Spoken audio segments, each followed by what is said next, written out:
Leading into the 1980-81 season, Angelino still reveled in the afterglow of the Showtime Lakers' 1980 World Championship. A magical run capped by Irvin Johnson's series MVP award. The National Magazine has named you the MVP for this series. Well, thank you.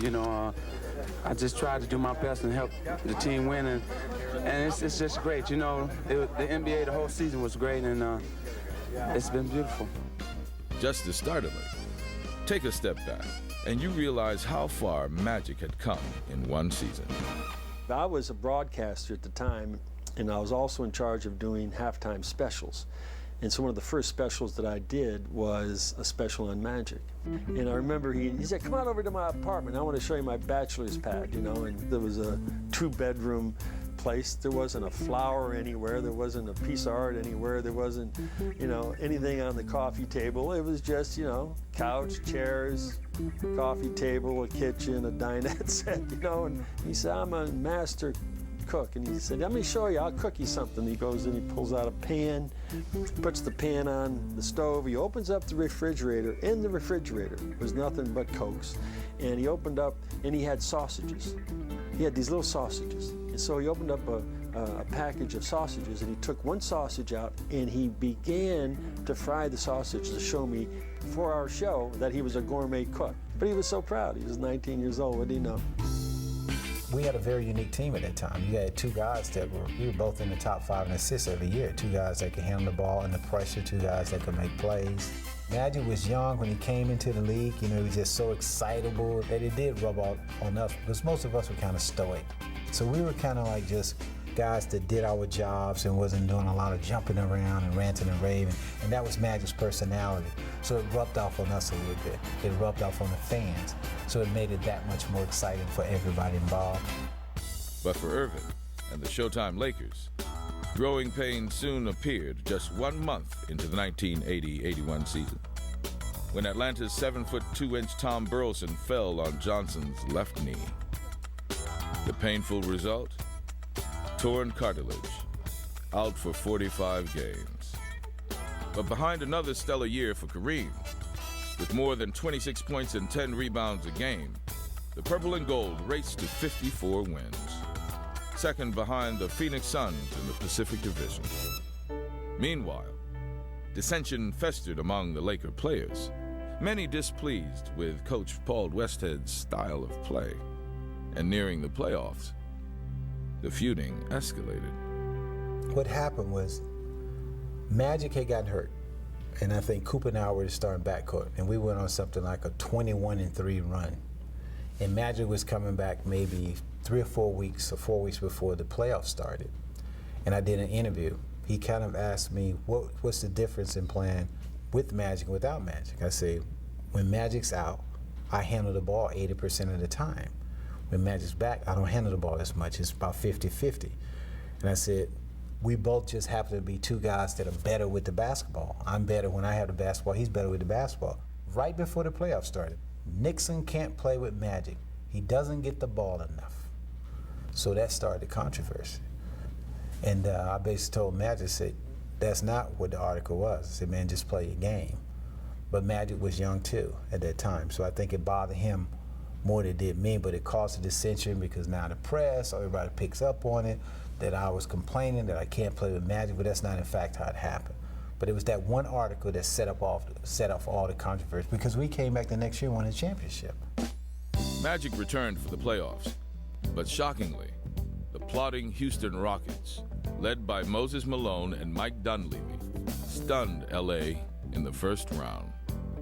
Anytime you have a group of successful guys, there's always tension. It's just a question of how you direct it. And then having an injury to a key player and playing the bulk of the year without him, then he comes back and he's Magic, he's ready to take over, and we kind of been used to playing a certain way, and other people are used to running the show, and that's life in the NBA.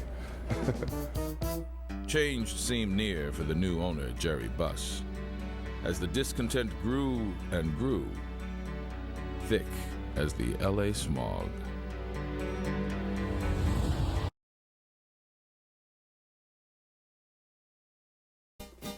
The Lakers opened the 1981-82 season rather cranky, especially after head coach Paul Westhead, a former English professor fond of quoting Shakespeare, pondered to be a freewheeling offense or not to be. Sometimes coaches have a tendency to change, and I think Coach Westhead wanted to kind of just take a little bit of load off Magic's hands by not having him handle the basketball as much, and Magic took that the wrong way a little bit. Magic, being a competitor, you know, just sat down in Houston one day out in the meeting. He said, "Coop, I can't play like this." And I'm like, "Irv, you okay?" And it's going to be all right. He just said, "I'm not having fun." Tension escalated on November 18th, 1981 in Utah against the Jazz, with Johnson and Westhead getting into it. Later that night, Magic asked to be traded, and the very next day, Paul Westhead fired. I say adios to the people of Los Angeles. We had the type of team where running down the court, we could change up plays, change position, just in talking to each other without anybody doing anything.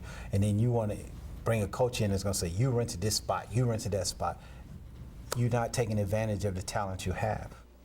I remember the first day that I got the job, and here I am now, the head coach of this incredible basketball team, and I have this opportunity. Even though I had the interim label on me, they didn't think I could handle this. I don't think they thought I could handle this. And Jerry West, who put me in this position, I think he and Jerry Buss wanted to go out and hire a more experienced coach for this team.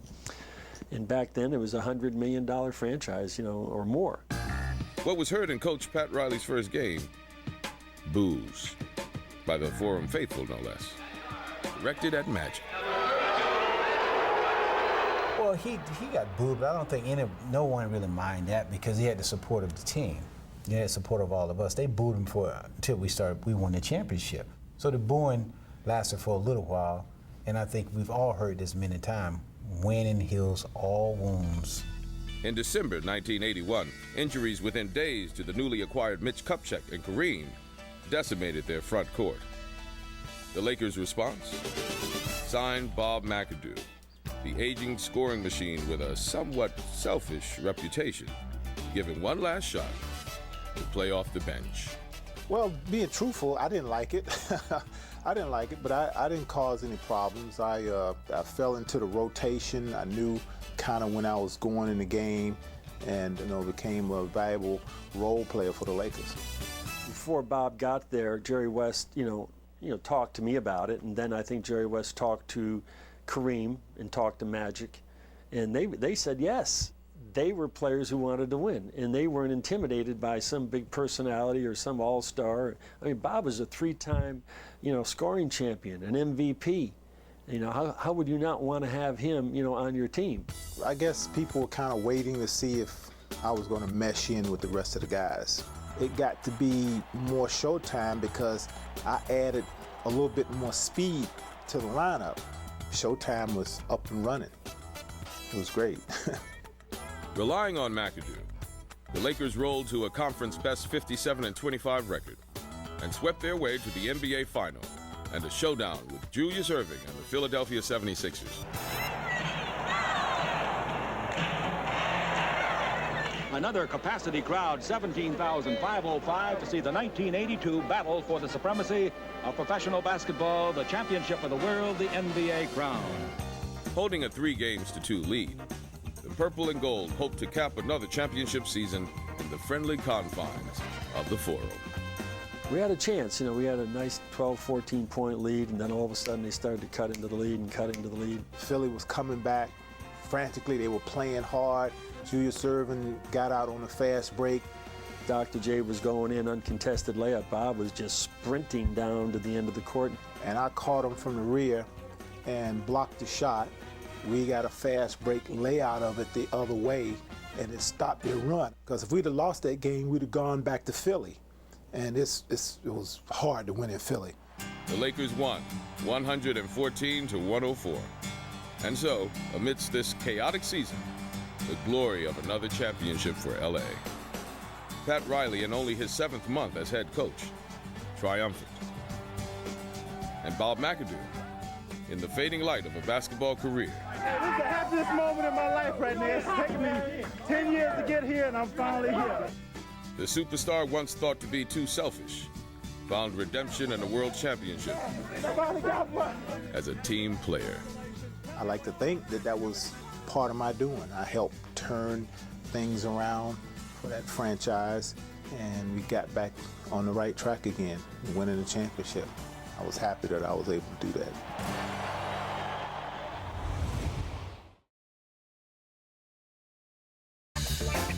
Just 3 weeks after LA captured the 1982 World Championship, new Laker GM Jerry West was already hard at work. Jerry can tell by the way a guy walks, the way he talks, the way he'll pick up a basketball if the guy's a player. You know, some people go to the racetracks, they like to go to the paddock and look at the horses, and they say, that horse is a winner. Well, that's the sort of the sense that Jerry has about basketball talent. Holding the #1 overall draft pick after a trade with the lowly Cleveland Cavaliers, Jerry West chose. From North Carolina, James Worthy. He showed his dominance right away. It wasn't like a rookie fitting in, and his speed on the break, I mean, it was just amazing. There were times when I thought, geez, like he's a big version of Speedy Gonzalez, you know? He'd just leave people in the dust. You know, they'd get ready to start to try to guard him, and he was already 4 steps down court, and he'd beaten them already. I always remember he'd have you beat early, and at the end, it always looked like he was shooting an easy layup. As the purple and gold prepared for the 1982-83 season, all seemed blue skies. And why not? With their oh-so-deep roster. And let's not forget Norm Nixon. We had a very unique team at that time. You had two guys that we were both in the top 5 in assists every year. Two guys that could handle the ball under pressure, two guys that could make plays. I understood my limitations. Understanding that Magic's 6'9", it's a lot easier for him in certain situations to come set up plays because he's looking over the defense. And it was better for me to handle certain situations because I was so much faster than him. So we complemented each other. And Kareem, in the last year of his contract, played like a man hunting for a big new deal, driving the Lakers to a 34-9 record when the terrible news broke. Well, in 1983, my house burned down. It was a total loss. I lost everything that was in the house. I lost my whole jazz collection. It was a big blob of vinyl sitting in my front yard. Various places I'd go, fans would be there with certain discs, and radio station here in LA gave me their jazz collection. I've been able to restore my jazz collection pretty much close to 100%. Though devastated by the fire, Kareem returned for the next game, touched by the public's outpouring of support. He not only helped lead LA to a 58-24 record, best in the West, but to a finals rematch with the Philadelphia 76ers. And lo and behold, when we got to playoff time, James Worthy breaks his leg in the regular season, and then Norm Nixon has a shoulder separation, Bob McAdoo gets hurt, and Moses Malone and the 76ers were on top of their game. I like guys like Rambo, guys that come out there push me, because the more they push me, I feel like the stronger I get. We want to end it in 4. We want someone to remember this team. And they did. They swept us 4-0, which was a very bitter pill for all of us to swallow. Even more bitter, fan favorite Norm Nixon had reached the end of the road, in Lakers colors at least. Shipped down I-5 in the offseason to the San Diego Clippers in a trade for Byron Scott. He probably doesn't like me very much today, which is because I traded him. And traded him because I thought it would be better fit with Magic Johnson having the ball than him having to share the ball with Norm. And I'm sure he and his wife are not very happy with me for that. But I did what I thought was best for the team. It was a very controversial trade at that time, very controversial. I was part of the first couple of championships, and I think we set the stage. There are a couple of things you can't coach in basketball. That's height and quickness. And I think once I left, they never had the same quickness. They were still a great team, but they could never replace my quickness. There wasn't any of us that wanted Norm to go. He was part of us. But Jerry thought it would be in the best interest of the franchise over the long haul, and he went ahead and made that trade. There were always those thoughts by people, how could this work? When you got Magic and Kareem, they would make it work.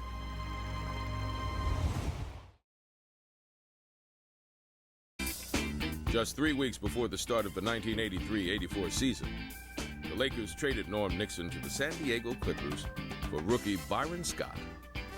Riley, during the summer months, regrouped the troops, sent all of them personal letters, what our mission was going to be in the 83-84 season. Despite losing Magic Johnson for a month with a dislocated index finger, LA cruised to 54 wins, capped by one of the NBA's all-time milestones on April 5th, 1984. I never, ever in my whole life expected to pass Wilt's scoring record. I want to thank all of you fans for your tremendous support. Appreciation. He hit the sky hook on Mark Eaton and broke the record, and I was just so happy. I had dreams. I had dreams about it. I had dreams I was in a long-distance foot race with Wilt. I'm serious. And when I remember I dreamt that I was passing him, you know, we're running through this wooded area and I'm passing Wilt. I dreamt that. It really got into my psyche because, you know, so much was made of it. And 1 month later, an NBA Finals Battle Royale. The purple and gold versus those guys in green again. But to many Laker faithful, this seemed more like a nightmare. I read the stories about Jerry West, his anguish, you know, of never being able to get over the hump. Wilt Chamberlain never being able to get over the hump against Bill Russell's Celtics. So this was in our mind when we got to Boston. We had something to prove. That was a very special rivalry. I mean, because I think all sports needs that kind of a rivalry. You need a team in the East versus a team in the West, so that you have this love-hate thing. The people in Boston love their Celtics and hate the Lakers. The Lakers were dominated by the Celtics for so many years in the 60s and 70s, and you know, when we came in, it was all conjured up again. Very intense. You could feel the crowd, you know, they right down there on you. You know, the court was close in the Boston Garden, they right on you, it's hot. They just chanting, beat LA, beat LA. We won the first game of that series, and we lost a second on a miscue. I made a tactical mistake in game 2. You know, I called the timeout when I should have never called the timeout. That led to a cross-court pass that Gerald Henderson intercepted, tied the score, went into overtime, and we lost that game. We could have gone home ahead 2-0.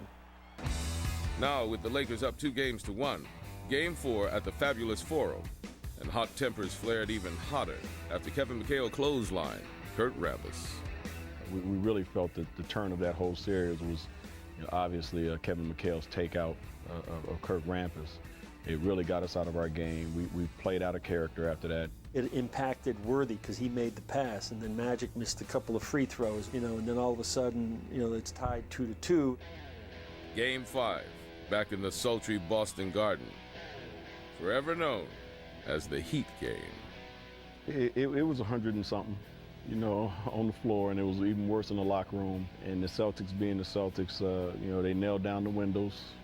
It would be so hot, you know, we had to bring a change of uniforms at halftime because you're soaked like somebody dipped you in a swimming pool. That was a tough series, one that we gave away. That's one that, you know, we gave away that we actually had a chance to win.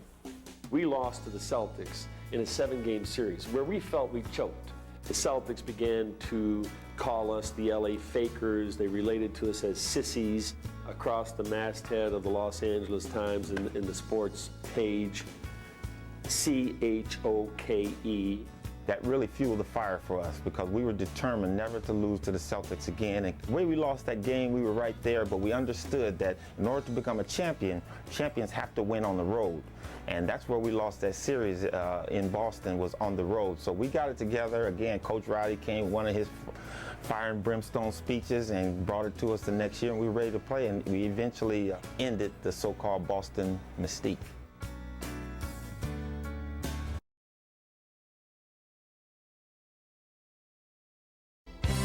For generations of LA Laker fans, players too, the mere sight of a certain uniform or the mention of a certain city back east brought a real sense of loathing and fear.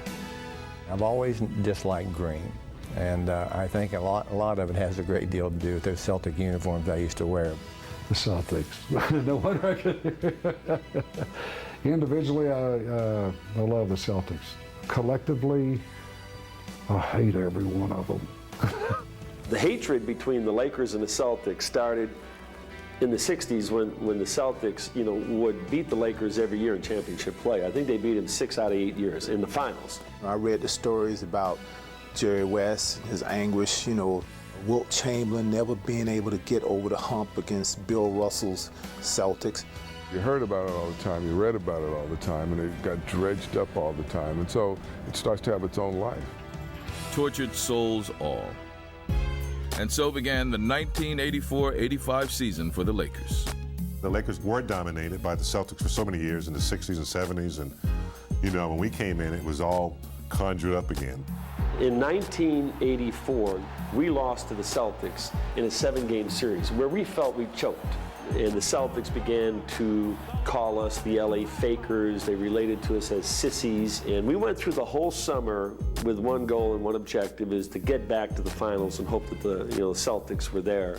Despite losing Jamal Wilkes in February, the Purple and Gold cruised to a 4th straight Pacific Division title, an NBA record 20 games better than their next division foe. And their rather flashy 62 wins, the league's second best, next to those Celtics.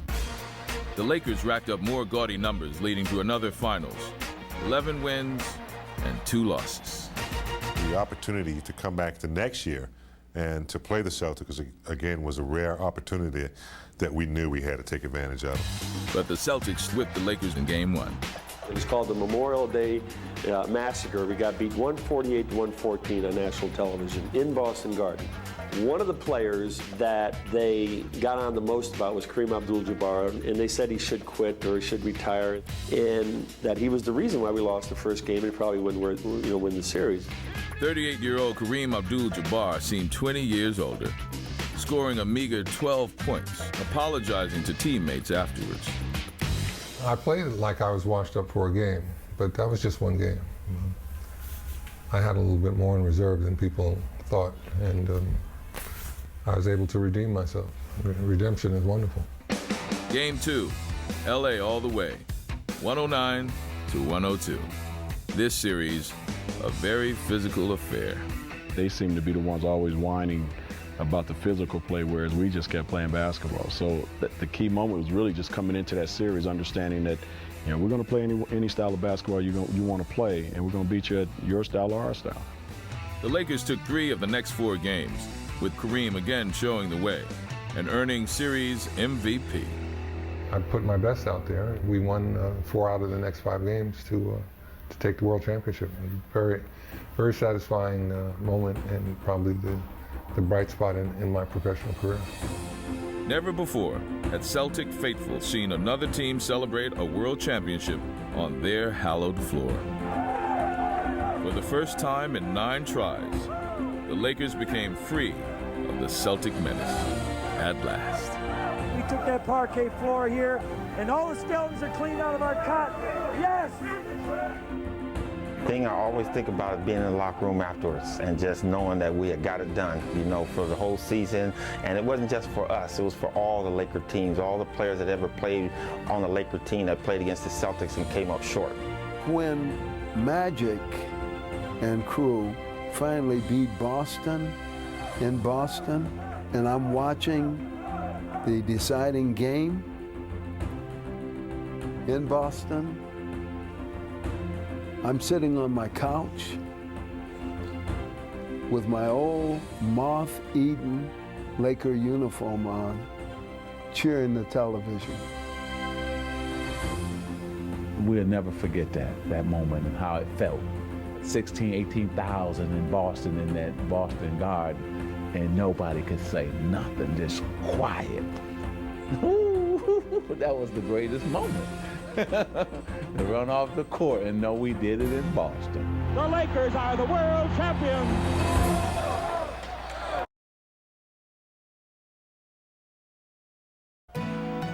The Celtic curse, over and done with, forever. The Blarney Stone of self-doubt and loathing carried on the backs of Laker players and fans for decades, weighing them down no more. The '85 team was probably one of the greatest teams that has ever played basketball, and to end up playing the Celtics in the finals and beating them on the parquet floor was truly something special.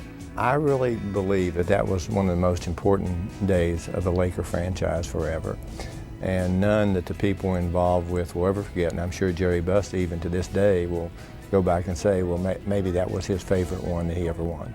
Hey, look at this! I think that established us as the team.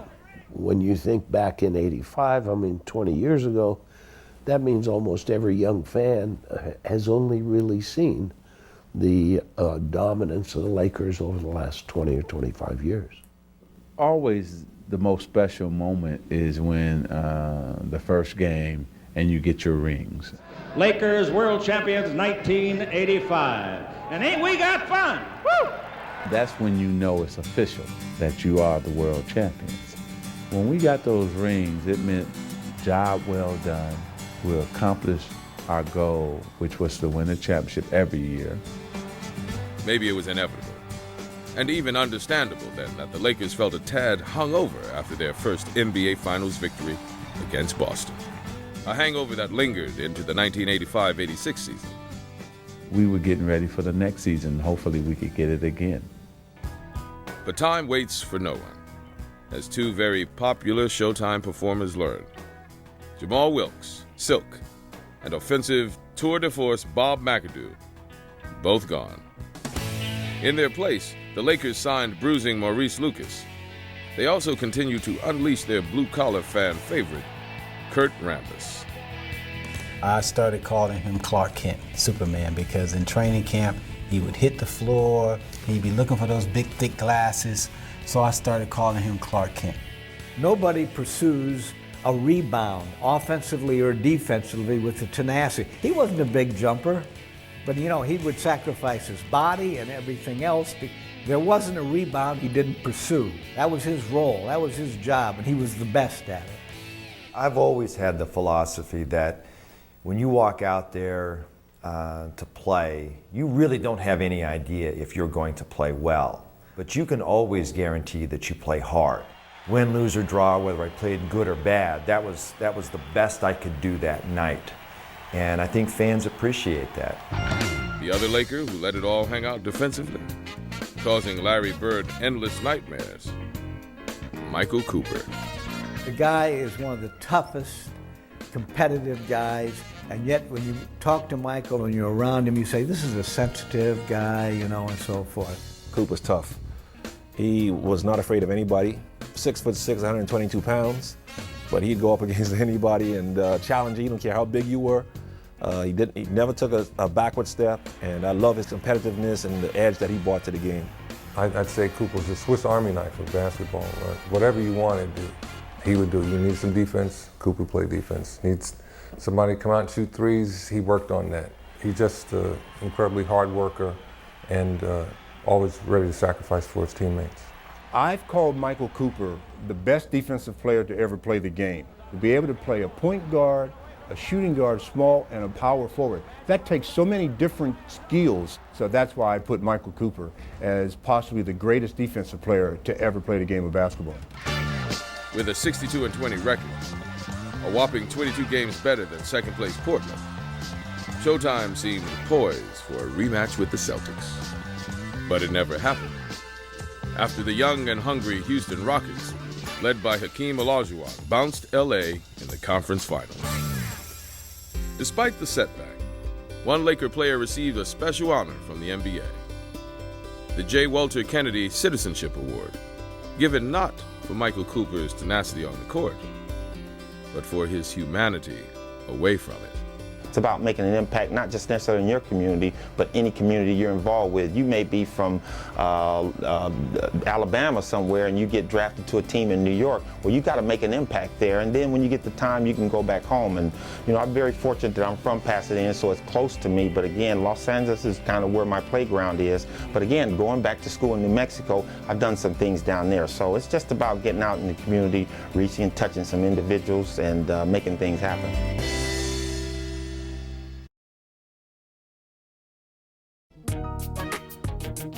As the 1986-87 season began, debate raged about who should lead the Laker offense. Kareem Abdul-Jabbar, nearing his 40th birthday, or Magic Johnson, just as rumors swirled about their worsening relationship. I thought we got along real well. There was a generational difference. You know, I was a lot older than most of the guys, but I had a lot of respect for them, and I appreciated them. I felt that they appreciated me. Coach Pat Riley kept LA's eye on a championship prize with 65 wins. Meanwhile, in February 1987, GM Jerry West engineered a move so masterful Celtic Larry Bird reportedly groaned upon hearing the news. That's the year that Jerry West, in the middle of the year, went and got Michael Thompson for us. All of a sudden we got another Bob McAdoo in the prime of his life. Team official came down and says, yes, Michael, we did trade you to the Lakers. At that time, the Spurs were in last place. And so I went from the basement to the penthouse in a matter of an hour or so, and I couldn't have packed my things any quicker and happier to get here to play for the Lakers, because the Lakers have always been my childhood and boyhood dream team. 2 decades passed since the team won back-to-back championships. The Boston Celtics hope to do it again. But the boys in green arrived black and blue after a bruising series against the bad boy Detroit Pistons. The Lakers, well, they cruised to the finals, losing just 1 playoff game, and their reward, another trip to Boston. The Boston Garden was such a sacred temple, and Red Auerbach would do everything possible to make the visiting team welcome. He would send limousines to the airport. He'd make sure all the visiting players had flowers in their hotel rooms, and when they would come in, there'd be a red carpet at the Boston Garden for the visiting players like Kareem and Magic and Pat Riley and everything, because Red really wanted to make them feel comfortable and at ease and at home in this very nice, restful, peaceful environment. And then the game would start. And the Boston Celtic fans would go absolutely wild and crazy, and it was unbelievable to be in that environment, because the Celtic fans, they loved their team. And with that love comes a hate for the Lakers. Jack Nicholson did his part, taunting the Boston faithful. The purple and gold gave Celtic fans even more reason to fret. LA up 2-1 in the waning moments of Game 4. The Lakers down by 1 point with 7 seconds left, and a shot for the ages over 3 future Hall of Famers. Magic down the middle, just what I thought. A hook shot at 12. Good! 2 seconds left. The Lakers take the lead on Magic Johnson's running sky hook. We set up the pick and roll, myself and Irvin. Harris switches off on Irvin and leaves me free. I'm wide open, and Irvin shoots the hook. If Irvin misses that, I had the rebound. I had it. You can see me, the ball goes in, but I come up and I'm in perfect position to get the rebound. Ball was supposed to go to Kareem, and he saw this mismatch with Kevin McHale, the little baby skyhook.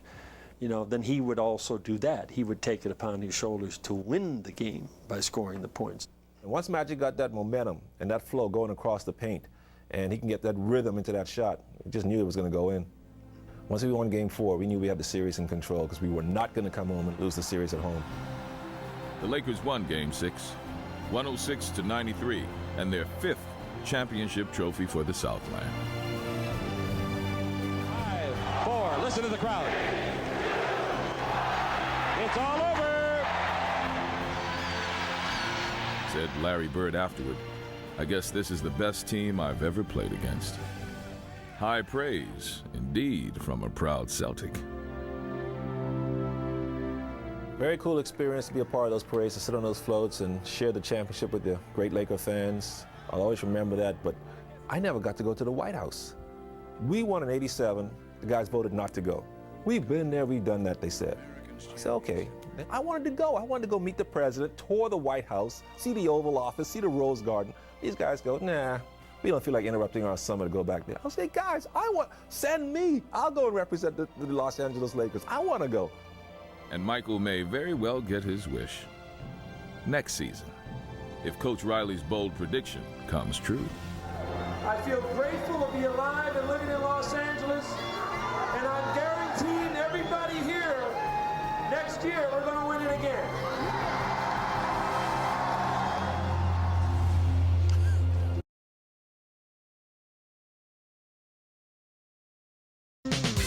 In June 1987, the Lakers won their 5th world title. And with champagne still stinging their eyes, Coach Pat Riley wasted no time stirring things up. Next year, we're going to win it again. I was already thinking about next year because I'd been in this situation a number of times. You always ask that question after you win a championship. Well, what are you going to do next year? And everybody would say, oh, just let me have a good time in the summertime and don't put that kind of pressure on me. So I wanted to put some pressure on it. And so began the Lakers' 1987-88 season and their quest to become the NBA's first team in 2 decades to win back-to-back championships. By making the back-to-back prediction, he put some pressure on us. Well, maybe we benefited from it, and maybe we didn't. I'll never know. I loved it. I wish more coaches would do it because it puts pressure on you. It makes you focus right away. Well, the coach believes this much in us. He's put us on the line here. We better go out and work hard because whoever said it's easy to win one definitely was right. It's hard to stay on top. Once you get there in any business, it's hard to stay on top. We did what we had to do and won that, but I don't know if I like that or not. My rationale was this, is that if you really want to be a great team, then you got to take responsibility for being a great team. What I wanted them to do with that statement was to own the fact they wanted to be the first team to win back-to-back, and I wasn't going to let them wait and think about it in October. We're going to think about it all summer. And the more and more the guys got behind this challenge, the more and more they liked it. The purple and gold started fast out of the gate. A record-setting 8 straight wins and ended with 62, most in the NBA that year. Big game James Worthy stepped up his play down low, while Byron Scott poured in a team-best 21 points a game. 2 punishing 7-game playoff series propelled LA to another finals. Their opponent? Those rough and tumble bad boys from Detroit, the Pistons. The Pistons were a tough team. They were an up-and-coming team. They were the young guys coming up. They were physical. Oh, just thinking about Rick Mahorn right now just makes my body hurt, the way he used to bang us around. Bill Lambert, James Edwards, Mark Aguirre. Man, those guys were good. They were tough to beat. Oddly, the mood before Game 1 seemed downright neighborly, for Magic and Isaiah Thomas anyway, angering some Laker faithful. That was a little bit too new wave for me. You know, I can't imagine Willie Mays and Mickey Mantle kissing before a game. You know, that doesn't jive with what I see professional sports men doing. But you know, they did their thing. God bless them. That was their little thing between the two of them, an acknowledgement between the two of them. So I thought it was cool. Nobody really cared about that. But 1988 really came down to just an incredible series against Detroit. We got beat in the first game, and everybody was depressed. I remember Magic came for Game 2 at the Forum. He had 103-degree temp. He had the flu. He was sick as a dog, and we ended up winning that game, you know, very closely. We ended up going back to Detroit and losing 2 of the 3 in the 2-3-2. So we come back to LA down 2-3 against Detroit. Game 6 at the fabulous Forum. I think the greatest memory is probably crazy that I remember is Isaiah spraining his ankle and still ending up with 40 points. I mean, we just still couldn't stop him. And in the infamous 6th game, what Detroit to this day calls the Phantom Call, you know, the Phantom Call with Bill Lambert bodying up on Kareem on a skyhook and Kareem making both free throws, you know, to win the game. that take us to a 7th game where Worthy ends up getting 35 points in the game. So that back-to-back championship run was the highlight of my time there. For the 5th time in the 1980s, LA won the NBA championship, forever proclaiming the 80s a decade of MTV and Reaganomics, a decade of Laker supremacy as well. I've always called '88 more or less Pat Riley's championship because every series went to full distance, 7 games. But that was the most difficult one of all of them. Right after we won that championship, of course, I'm up on the platform up there, and I think it was Brent Musburger at the time, put the microphone in my face and said, "Well, would you like to step up here and guarantee a 3rd straight?" And as I was ready to talk, Kareem came around and put a towel in my mouth, and he like gagged me with a towel in my mouth. What a great decade. What a great memory.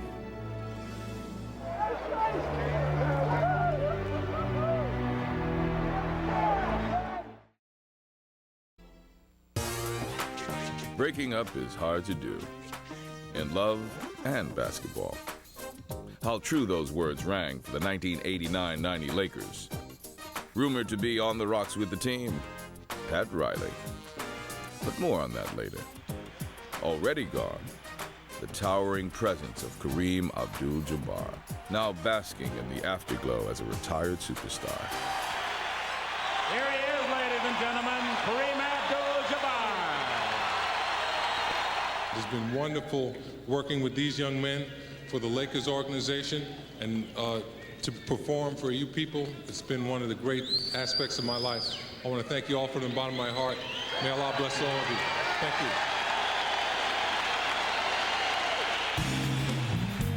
To fill his void, GM Jerry West drafted 7'1" Vlade Divac from Yugoslavia. Vlade had it all, except maybe the toughness to cut it in the rough and tumble NBA. When I walked in the locker room and when I saw everybody around me, I was like dreaming, seeing, Michael Cooper, Magic, and everybody, else in the same locker room with me. And I knew it, it was like the dream come true. Without Kareem, 44-year-old Pat Riley worked his team even harder. And they responded, riding to a 63-19 record, best in the NBA. I love Riles. I thought he was the best coach I've ever had. He gets the best out of players. He takes you to a limit that you don't think you can get to from a physical and a mental standpoint.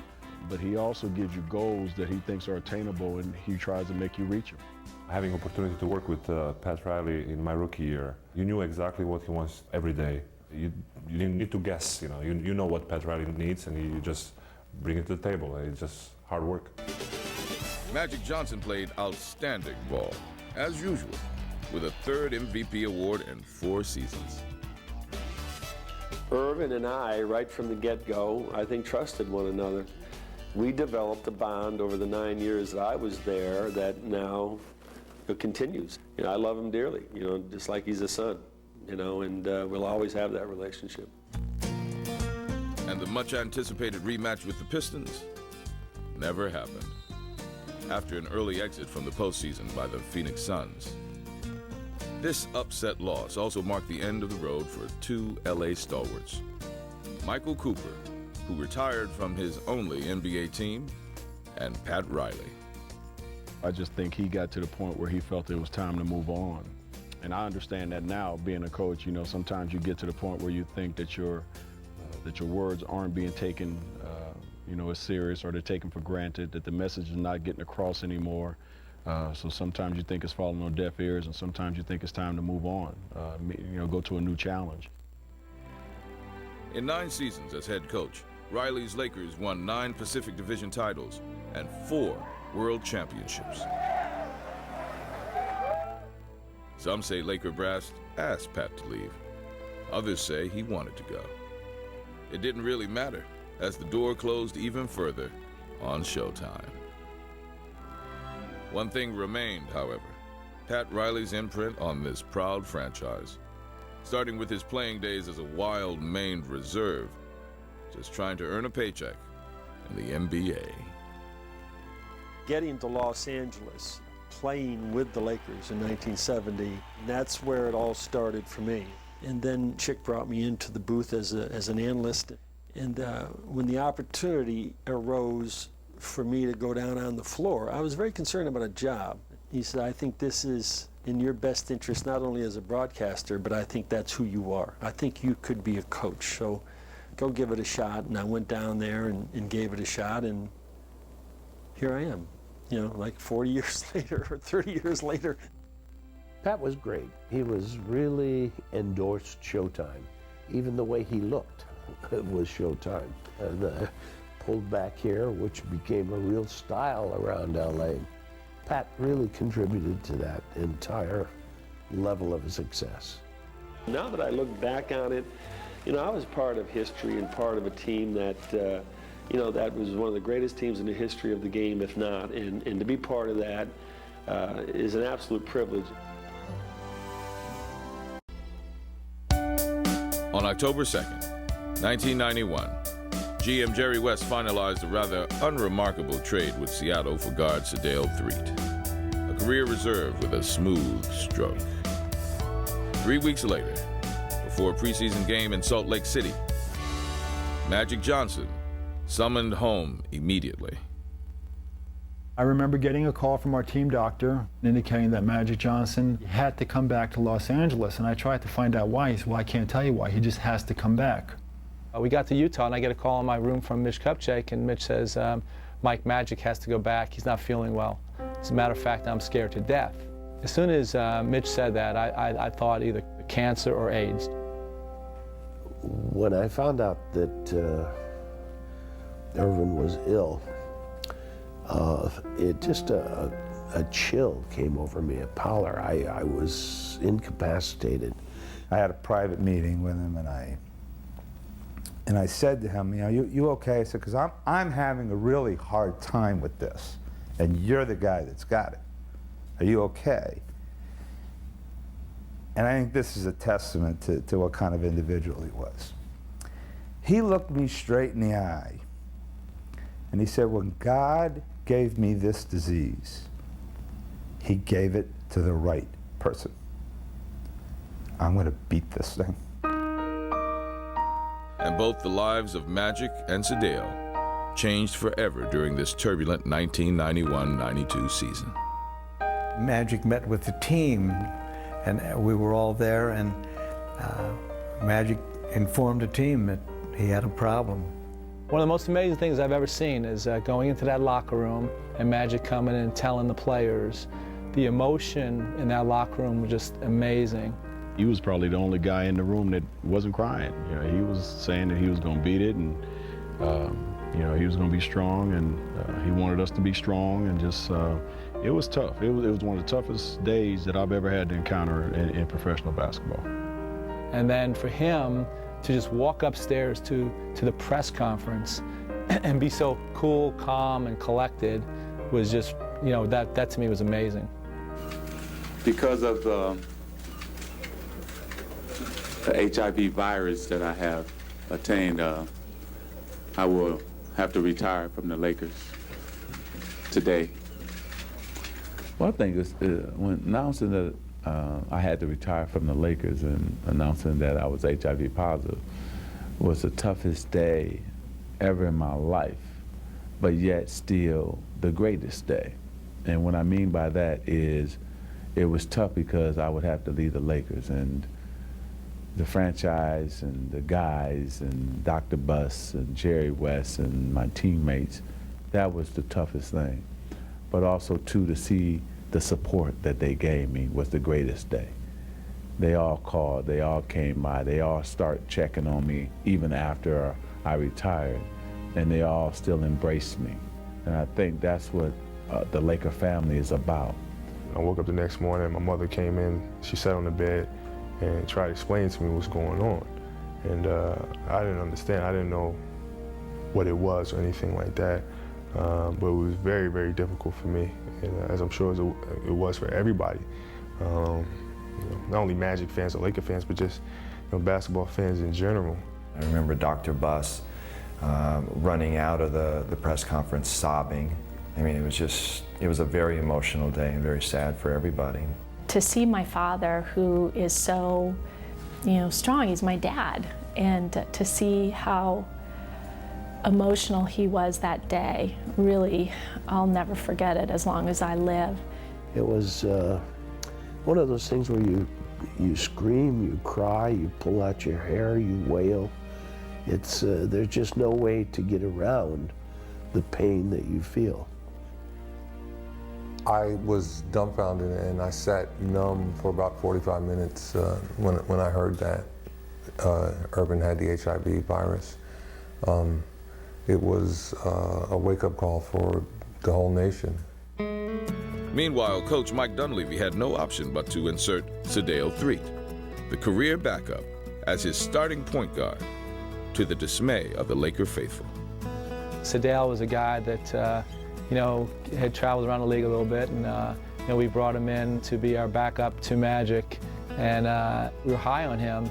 But then he had to come out and be a starting point guard for us, and he had a great year for us, and we made it back to the playoffs, and it was a good run. To his everlasting credit, Sedale Threatt handled the burden of replacing Magic, playing very steady ball.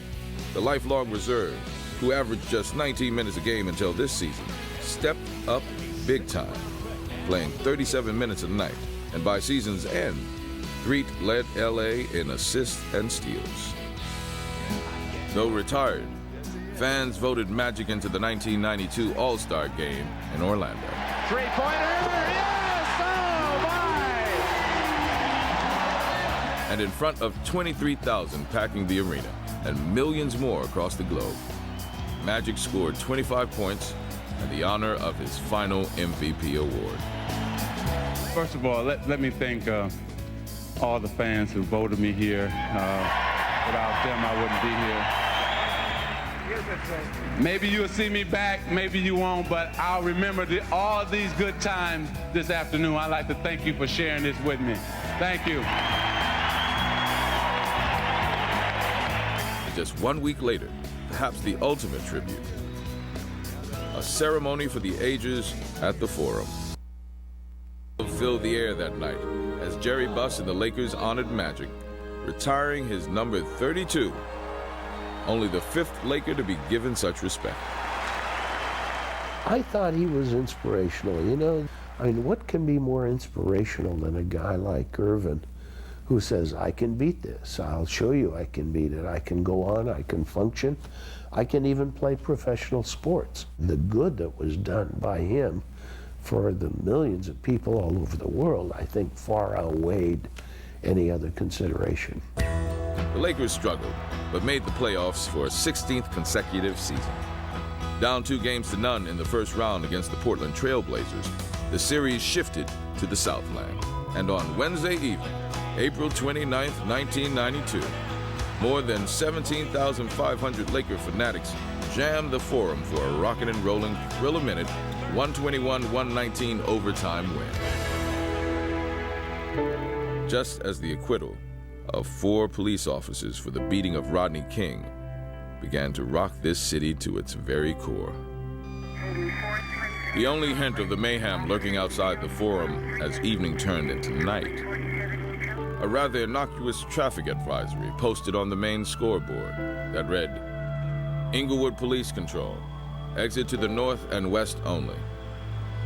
He said, Coach, they were telling everybody that there are riots breaking out, and for them to go home strictly straight down Manchester, get on the freeway, do not turn down any other street, be careful. And I was like, wow. I grew up in the 60s in the Watts riots, so I was here when that happened, and I mean, this wasn't as devastating as that, but close to it. And all it did was brought back those old feelings again. And the one thing that astounded me more so than any is that, yeah, something drastic happened, but why burn down your own community and tear up your own community in something that you have to rebuild? When the rioting ended 6 days later, 53 lost their lives, 7,000 arrested, with $1 billion in property damage. Game 4 was postponed in LA, and was moved to Las Vegas. Why? The Forum, just blocks from where fires still raged, remained in the curfew zone imposed by Mayor Tom Bradley. That was a killer for us because now we just really virtually lost our home court advantage and had, just played well and had our momentum back to play in that game.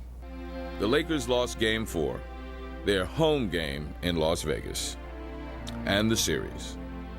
But to be honest, it didn't seem all that important at the time. And so, amidst this chaos for the Southland and the Lakers, glimpses of hope and redemption. For Earvin and his wife Cookie, with the birth of a healthy baby boy in June, Earvin Johnson III. And for Sedale Threatt, knowing he met the challenge of replacing an icon, and in doing so, earning respect and admiration from players and fans alike. On August 8, 1992, Earvin Johnson received an honor reserved for a special few. A gold medal as part of the USA's Dream Team at the Barcelona Olympics. And for a brief, beautiful moment, Magic felt liberated, free from all the worry of being HIV positive. In this afterglow, Magic pondered his future with the Lakers. And 1 month later, that question answered. Magic hoped to play 60 games during the 1992-93 season. His first goal, to get in playing shape. We're in Chapel Hill, North Carolina. We're season game. It was in October. And he had a fingernail scratch on his arm. It was a bloodless wound, okay? There was not one drop of blood, but he had a little scratch on his skin. It's like the whole world stops. It's a timeout, and I'm looking at it, and I got the gloves in my back pocket, and I kind of look down the bench, and all eyes are upon me. I said to myself, we've been sending everyone a mixed message here. I'm telling everybody that you can't get it that way. Now the guy has a fingernail scratch. If I put these gloves on, what is that saying to everyone? So I made a conscious choice not to put them on. The press on this incident, and NBA players, including Karl Malone, voiced their concern. There were people in the NBA, some owners, some players, that were saying, they didn't want to play with him because they felt at risk. I think what people didn't understand, that there were people on our team, our players, had to practice with him every day, and they're coming to me and going, Gary, is this okay? And I'm going, yeah, don't worry about it. It's fine, okay? You can't get it that way. 2 days after the incident, Magic retired again. Really want what's best for him. There's a life after basketball for Earvin Johnson, and we want him to go on with his life, and it didn't look like he could do. Earvin really felt that he was taking something away from the game. And I think that all he ever wanted to do was give, so he gracefully bowed out, and that was it. Dr. Buzz still paid me, something he didn't have to do. Dr. Buzz let me be part owner of the Lakers, something he didn't have to do. Lakers always stick together, no matter whether it's good or bad. And that day, that moment, that time, they showed me what being a Laker was all about. Being a person who was from Southern California was all about. Because also the fans and the community embraced me. It was an unbelievable moment for me, the support that I got. So the reason I'm living now is because of that support, because of that love. Not only for me, but Cookie, my wife, and my 3 children as well. Other challenges faced the Lakers before and during the 1992-93 season. Coach Mike Dunleavy said so long to L.A. moving to Milwaukee to run the Bucks. The Milwaukee Bucks, where I played and coached as an assistant coach, came and asked for permission to talk to me, and they offered me an 8-year contract. And it was unprecedented in the NBA. And from a standpoint of my family, I just thought that it was a good place to raise a family, and the chance to be someplace for that period of time I thought made sense for them. But one of the biggest reasons why I left was amazing, was like, I had such a great relationship with Jerry West, and our families were so close. I said, well, the only way I can mess this relationship up is if I stay here and have to get fired. I said, if I don't do that and I go someplace else, then we'll be friends probably for the rest of our lives. With a 39-43 record, Laker faithful expected little going into the playoffs. But LA nearly pulled off one of the greatest upsets in recent memory, taking Charles Barkley and the heavily favored Phoenix Suns to a 5th and final game, before losing in overtime. It remained just a glimmer, but this season offered hope of better times to come, even as Magic Johnson's presence continued to loom over this proud franchise. We hope you